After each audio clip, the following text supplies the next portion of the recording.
Forensic experts have identified Jack the Ripper, the London serial murderer who haunted the streets over a century ago. Aaron Kosminski, a 23-year-old Polish barber and key police suspect, was identified by genetic testing this week. However, detractors argue that the evidence is insufficient to conclude this case. A soiled silk shawl recovered close to the mangled remains of Catherine Eddowes, the killer's fourth victim, in 1888 was forensically examined. According to reports, the shawl has blood and killer semen. 4 more London women were slain in a 3-month rampage, but the perpetrator remains unknown. Kosminski has been tied to crimes before. However, this is the first peer-reviewed publication of the DNA evidence.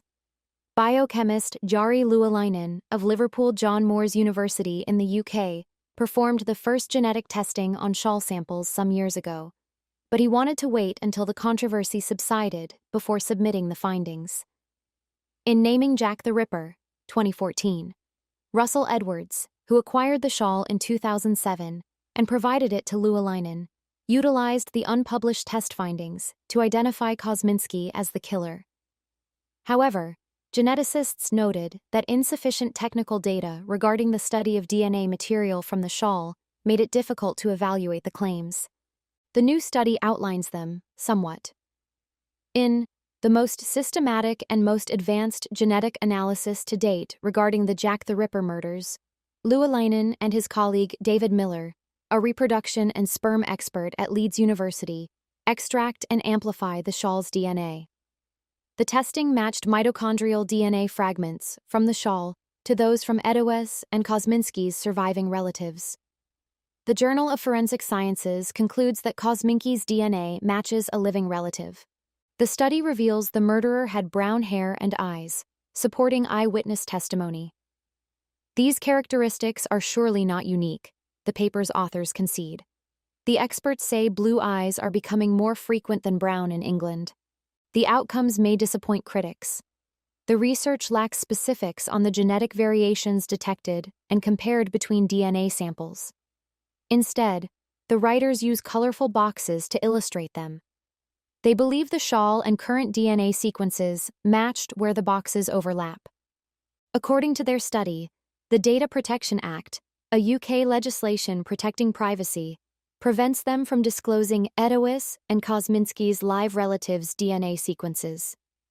The paper's visual is simpler for non-scientists, particularly those interested in true crime.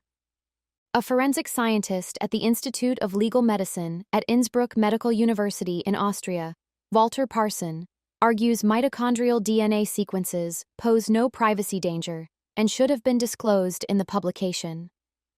Otherwise, the reader cannot evaluate the outcome.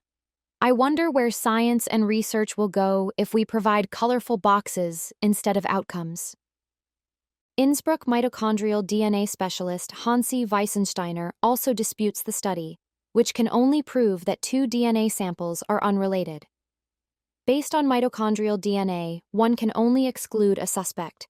The shawl's mitochondrial DNA may have originated from Kosminski or thousands other Londoners at the time.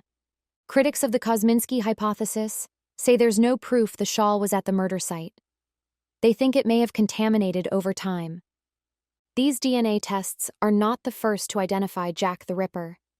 U.S. crime novelist Patricia Cornwell invited experts to examine DNA from serial murderer letters to police some years ago.